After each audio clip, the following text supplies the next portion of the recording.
So now we'll do different scheduling algorithms जो आपको help करते हैं प्रोसेस शेड्यूलिंग में. सो प्रोसेस शेड्यूलिंग का मतलब है कि आपके पास जो रेडी क्यू है वहां से आपको प्रोसेस को सिलेक्ट करके सीपीयू को असाइन करना है. ठीक है, तो किस तरह से ये शेड्यूलिंग एल्गोरिदम्स काम करते हैं, this is what we are going to discuss now. ठीक है, तो हमारे पास दो तरह की जॉब्स हैं, CPU based and input output based, right. जो सीपीयू का टाइम ज्यादा चाहिए, इनपुट आउट वालों को इनपुट आउटपुट डिवाइसेस का टाइम ज्यादा चाहिए. और ये शेड्यूलिंग कौन करता है? आपका short term scheduler. So CPU scheduling is done by the CPU scheduler which is also known as short term schedulers. ठीक है, अब इसमें आपके पास दो तरह की शेड्यूलिंग होती है, एक होती है प्रीएम्प्टिव शेड्यूलिंग और एक होती है non pre-emptive scheduling. Pre-emptive scheduling में और नॉन प्रीएम्प्टिव में क्या डिफरेंस है? नॉन प्रीएम्प्टिव शेड्यूलिंग में क्या होता है कि एक बार एक जॉब अगर सीपीयू को असाइन हो गई तो हम उसको बीच में से नहीं रोकते. जब वो खुद से अपनी एग्जीक्यूशन खत्म करती है देन ओनली वी स्टॉप. ठीक है, whereas प्रीएम्प्टिव शेड्यूलिंग में क्या होता है कि एक प्रोसेस एग्जीक्यूट हो रहा है, उसको हम बीच में इंटरप्ट देके रोक सकते हैं and it has to wait. ठीक है, ताकि दूसरा एग्जीक्यूट हो सके. Right, so when a process switches from the running state to the ready state उसे कहते हैं प्रीएम्प्टिव शेड्यूलिंग. और नॉन प्रीएम्प्टिव में हम ऐसा नहीं करते. ठीक है, अब इसमें डिफरेंट डिफरेंट एल्गोरिदम्स हैं जो आप पढ़ोगे. सो शेड्यूलिंग क्राइटेरिया हमारा क्या रहता है कि भाई सीपीयू यूटिलाइजेशन सबसे अच्छी होनी चाहिए. We want to keep the CPU as busy as possible. Conceptually CPU utilization can range from 0 to 100%.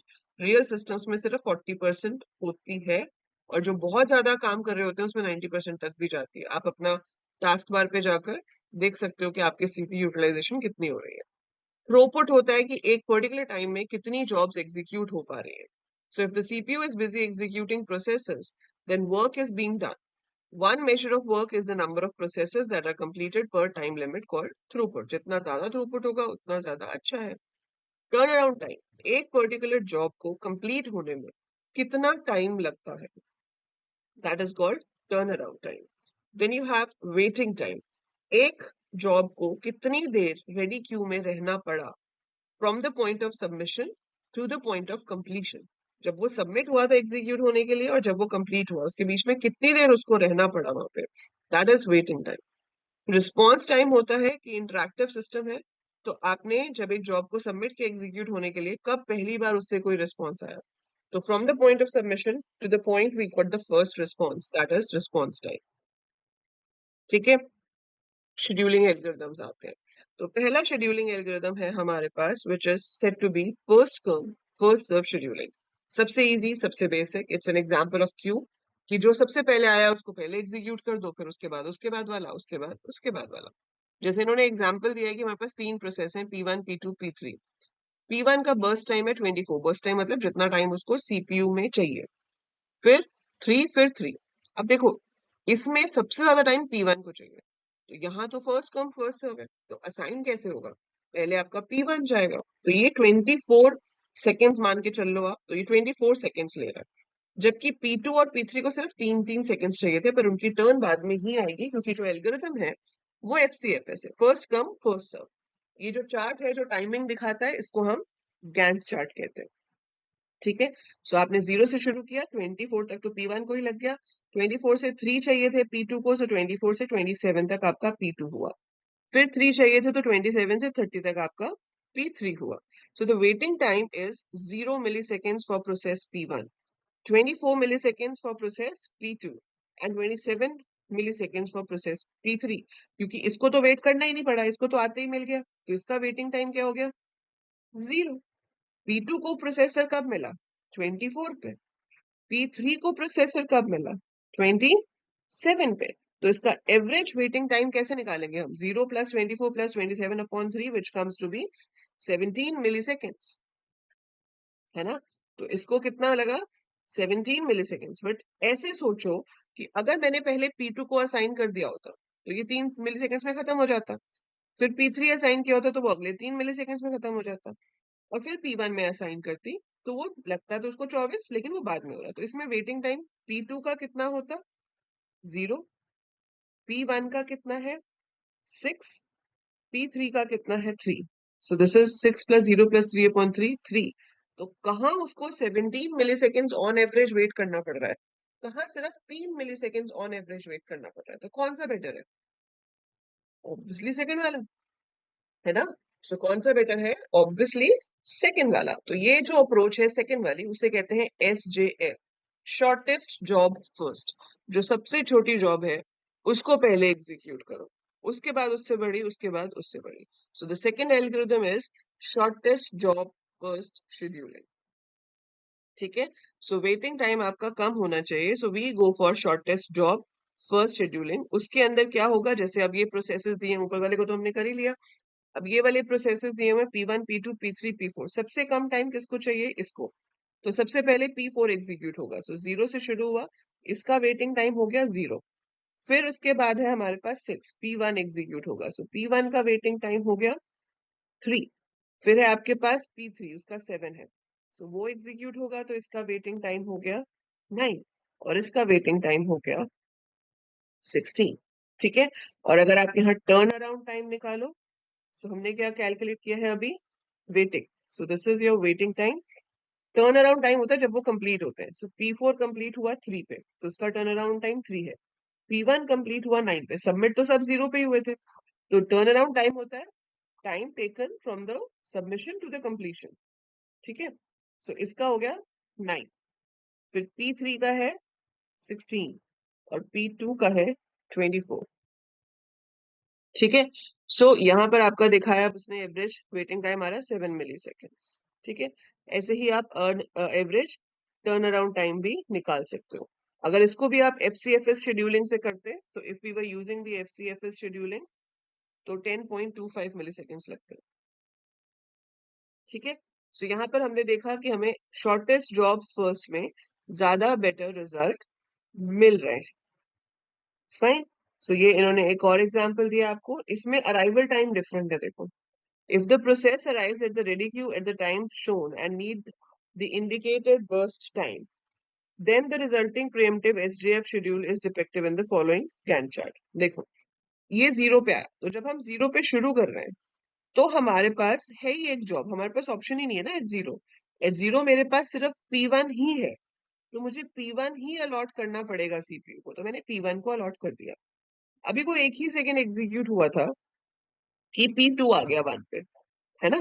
P2 आ गया 1 पे, अभी वो एक ही सेकंड एग्जीक्यूट हुआ था, तो उसके अभी भी 7 बचे हैं, और इसको चाहिए 4, तो 4 और 7 में से छोटा कौन सा है? 4, तो मैंने इसको उठा लिया P2 को।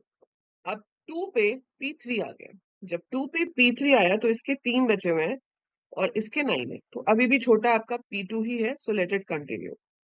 3 पॉइंट पे ये आया 5 के साथ, जब ये 5 के साथ आया तो वो 2 हो चुका है ऑलरेडी, तो अभी भी वही छोटा है, सो लेट इट वर्क। तो P2 पहले खत्म हो जाएगा, फिर जो बचे हुए हैं इनमें से P4 का सबसे छोटा है 5, ये होगा, फिर 7, तो P1 होगा, और फिर P3 होगा। This is how we are making it, but इसको अब हम शॉर्टेस्ट जॉब फर्स्ट नहीं कहते, इसको हम कहते हैं शॉर्टेस्ट रिमेनिंग टाइम फर्स्ट, जिसका टाइम एग्जीक्यूट होने के लिए कम बचा है। ठीक है, so shortest remaining time first. SGF non preemptive है, एक बार जॉब असाइन हो गई, खत्म होगी, तभी बाहर आएगा। ठीक है, जबकि SRTF shortest remaining time first is your preemptive scheduling algorithm, क्योंकि देखो आपने P1 को अलॉट तो किया था, लेकिन फिर आपने इसको वापस निकाल लिया, है ना? आपने इसको वापस निकाल लिया, तो अब इसका वेटिंग टाइम क्या होगा? ये 0 पे असाइन हुआ था और पूरा तो नहीं हुआ ना, इसको यहाँ 1 सेकेंड मिला, तो ये 1 से 10 तक इसको वेट करना पड़ा, so it waited for 9 milliseconds. So it waited for 9 milliseconds. तो इसमें आपको जो वेटिंग टाइम निकालना है वो कैसे निकालोगे? इसका from the time of completion minus जितना उसको बर्स्ट चाहिए था। जैसे आपका P1 कंप्लीट हुआ है 17 पे,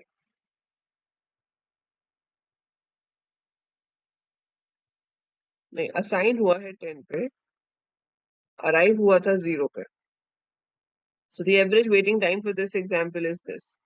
इसको तो हमें, अच्छा इसमें अराइवल टाइम में से माइनस कर देंगे, सो यहाँ पर आपके पास इसका 0 हो गया, P4 5 पे मिला है, आया कब था? 3 पे, तो इसका वेटिंग टाइम सिर्फ 2 होगा। P3 आया है 2 पे और उसको असाइन हुआ है 17 पे, तो 17 माइनस 2 15 हो जाएगा। सो जिस टाइम पे वो आया है और जिस टाइम पे उसको प्रोसेस मिला, माइनस करेंगे तो वेटिंग टाइम आ जाएगा। ठीक है, so this is shortest remaining time first. उसके बाद आता है priority scheduling. Priority scheduling is like कि आप हर जॉब के साथ एक प्रायोरिटी लगा देते हो।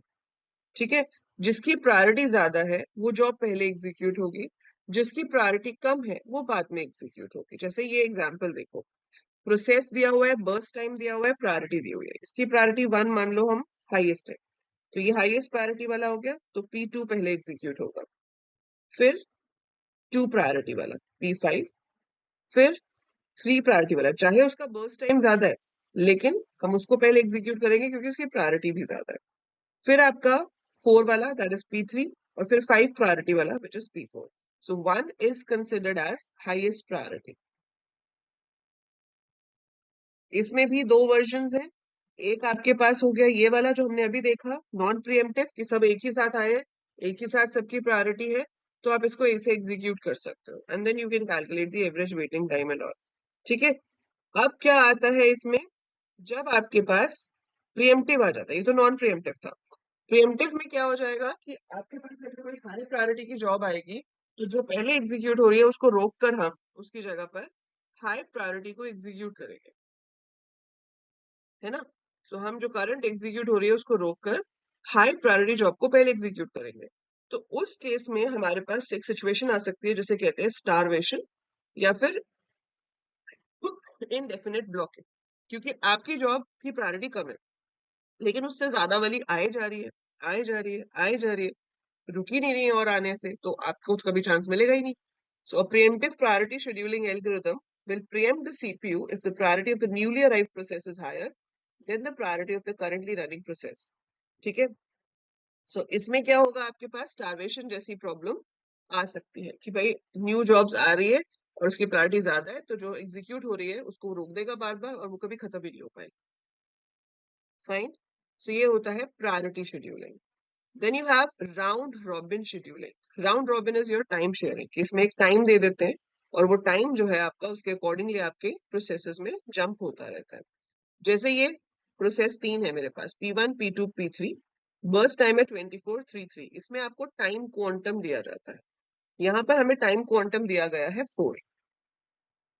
ठीक है, सो टाइम क्वांटम इज 4, तो पहले P1 4 सेकंड के लिए एग्जीक्यूट होगा, इसको हटा देंगे, फिर P2 की बारी आ जाएगी।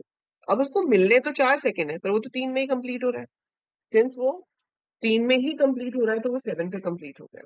फिर P3 को 3 के लिए मिला, फिर अब बचा ही P1 है लेकिन उसको 4 4 के ब्लॉक में मिल रहा है, तो इसमें कौन सा शेड्यूलर यूज होता है, मीडियम टर्म शेड्यूलर, जो टाइम वाले में था। ठीक है, सो ये क्या कर रहा है, आपका हर टाइम क्वांटम खत्म होने के बाद कंटेक्ट स्विच कर रहा है। So that is how it keeps on switching between the jobs after a certain period of time। ठीक है, सो ये राउंड रॉबिन हो गया हमारे पास। अब ये तो हो गए आपके डिफरेंट डिफरेंट शेड्यूलिंग एल्गोरिदम्स। अब इस पे क्वेश्चन कैसा आता है, चलो मैम आपने बता दिया कि फर्स्ट कम फर्स्ट सर्व है, शॉर्टेस्ट जॉब फर्स्ट है, हमें समझ भी आ गया कि ये ऐसे होते हैं, बट एग्जाम में क्या आएगा। ठीक है, सो एग्जाम में क्या आएगा, एग्जाम में एक तो आपको सीधा ही आ सकता है कि इसके ऊपर नोट लिखो, तो वो आप नोट तो लिख ही लोगे। ठीक है, दूसरा जो आपके पास यहाँ पर आ सकता है वो आता है numerical. So I show you कि किस तरह का न्यूमेरिकल आपको एग्जाम में पूछा जा सकता है। सो ये सब अभी आगे का आपको नहीं करना है, जो मैं स्क्रॉल डाउन कर रही हूँ, जितना अभी दिखाया उतना आपको पढ़ना है। ठीक है, सो गोइंग डाउन, जब हम इसकी एक्सरसाइज पे पहुंचेंगे, चैप्टर की जो बैक एक्सरसाइज है,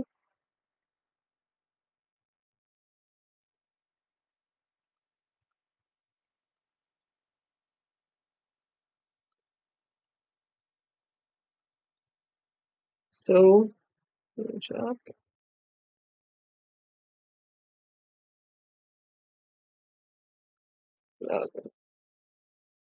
अब ये देखो, ये आपको दिए हुए questions like a CPU scheduling algorithm determines an order for the execution of its scheduled process given an this formula नहीं करना, ये है आपके पास। आपको ऐसे पूछ सकते हैं, explain the difference between pre-emptive and non pre-emptive scheduling. अब आप ये जो 6.3 देख रहे हो, suppose that the following processes arrive for execution at the times indicated. Each process will run for the amount of time listed in answering the questions use non-preemptive scheduling and base all decisions on the information you have at the time of decision must be made. ठीक है, सो ये आपको question है इस तरह से, ऐसे यहाँ पे ये वाला है, इसमें भी आपको डिफरेंशिएट करना है। सो बेसिकली आपको क्वेश्चन आ सकता है पेपर में जिसमें आपको ऐसे दिए होंगे जैसे ये वाला है। Consider the following set of processes with the length of the CPU given in milliseconds. ठीक है, the processes are assumed to have arrived in the order P1, P2, P3, P4, P5 at all time 0. तो सबके सब 0 time पे आए। ठीक है, आपको क्या करना है, draw 4 Gantt charts that illustrate the execution of these processes using the following scheduling algorithms: FCFS, SJF, non-preemptive priority and round robin with a quantum of 2. तो ये बहुत ही इंटरेस्टिंग क्वेश्चंस होते हैं। ठीक है, जैसे अब पहला वाला आपको करना है FCFS। सो आप क्या करोगे, this is my Gantt chart for first come first serve. तो 0 से शुरू किया, P1 एग्जीक्यूट होगा, burst time is 2। P2 execute होगा, एक ही बर्स्ट टाइम है तो 3 पे कंप्लीट हो जाएगा। P3 एग्जीक्यूट होगा फॉर 8, सो 3 प्लस 8 11 पे खत्म होगा। फिर आपका P4 एग्जीक्यूट होगा और फिर P5। P4 को चाहिए 4 burst time, so 11 plus 4 is 15, 15 plus 5 is 20। ठीक है, so this is how you make the Gantt chart of FCFS, first come first serve. Then I have to make for shortest job first. Shortest में आपका burst time सबसे कम P2 का है, so will start with P2, 1 पे complete हो गया। फिर P1 आया, 3 पे कंप्लीट हो गया। फिर P4 आएगा, 4 का है उसका, 7 पे कंप्लीट हो जाएगा।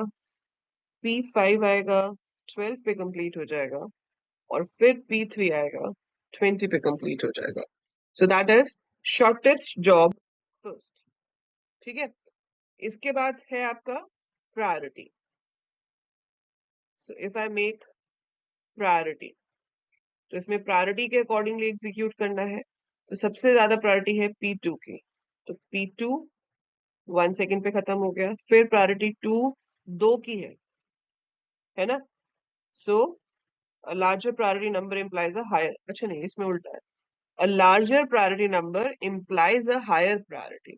तो ये पढ़ लेना ध्यान से, क्वेश्चन में क्या गिवन है। तो इसमें क्या कहा है कि जो नंबर बड़ा है वो हाई प्रायोरिटी को रिप्रेजेंट कर रहा है।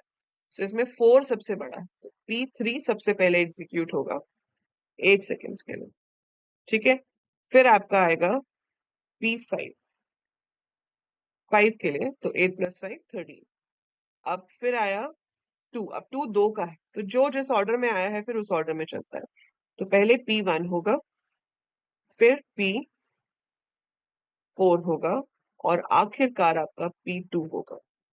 सो that's how it is done, क्योंकि यहाँ पे लिखा हुआ है larger priority number implies a higher priority. ठीक है, now you have to do the time quantum one, काफी लंबा बनता है वो। टाइम क्वांटम में देखो, आप 0 पे शुरू करोगे, P1 को एग्जीक्यूट किया, ये तो खैर खत्म ही हो जाएगा। फिर P2 को किया, ये भी खत्म हो जाएगा। फिर आपने P3 को एग्जीक्यूट किया, 3 प्लस 2 5, 2 सेकेंड्स के लिए करना है, इसमें बच गए 6 अभी। फिर मैंने P4 को एग्जीक्यूट किया, तो 5 प्लस 2 7 और इसके बच गए अभी 2 सेकेंड्स। फिर आपने P5 को किया, इसमें बचे हैं अभी 3। ये दोनों कंप्लीट हो चुके हैं, तो हम फिर से P3 को देंगे। P3 को देंगे, कितना बचेगा 4। फिर P4 13 पे खत्म होगा, सो P4 खत्म हो गया। P5 15, अभी बचा है 8। फिर से P3 की बारी आ जाएगी 17, इसमें अभी भी बचा है 2। अब P5 की बारी आई, लेकिन वो 18 पे कंप्लीट हो गया। और फिर P3 की बारी आएगी which will complete on 20। Complete सारे 20 पे हो रहे हैं क्योंकि टोटल टाइम उनका 21 था। ठीक है, this is how you make Gantt chart. और इस तरह के न्यूमेरिकल्स आपको आते हैं जब आप प्रोसेस शेड्यूलिंग करते हैं। इसके प्रोग्राम्स भी आप बना सकते हो सी लैंग्वेज में, पाइथन में, बट यहाँ पर आपको इसका न्यूमेरिकल आना जरूरी है। तो गैंट चार्ट तो मैंने आपको बना के दे दिए, ठीक है। अब आपको क्या करना है, आपको अगले 3 पार्ट सॉल्व करने हैं। What is the turn around time of each process for each of the scheduling algorithm in part A. तो टर्न अराउंड टाइम क्या होता है, कंप्लीशन टाइम। तो यहाँ से तो आप क्लियरली देख सकते हो, इसका कितना है 2, इसका है 3, इसका 11, इसका 15, इसका 20। यहाँ से भी निकल सकता है, इधर से भी, ठीक है। सो turn around time is simple, आपको निकालना है वेटिंग टाइम। और मुझे कमेंट्स में क्या चाहिए, waiting time, average waiting time of each of these 4 algorithms, ठीक है। And also the answer for question D. Which of the algorithm results in the minimum average waiting time over all the processes? ठीक है, so minimum average waiting time किसका आ रहा है। आप चारों का बताओगे तो मिनिमम तो अपने आप पता चली जाए, ठीक है। इसका स्क्रीनशॉट ले लो, ये भी आप ट्राई कर सकते हो। सो इस तरह के क्वेश्चंस जो हैं वो आपको प्रैक्टिस करने हैं। तो आप पहले ये वाले कीजिए, further I will be giving you more questions to practice on this, और आपको पीवाई क्यूज में से भी ऐसे क्वेश्चंस मिल जाएंगे, ठीक है। So this is all about scheduling algorithms. This is how we can schedule the CPU. ठीक है, आई होप समझ आ गया होगा अच्छे से, और इंटरेस्टिंग भी है।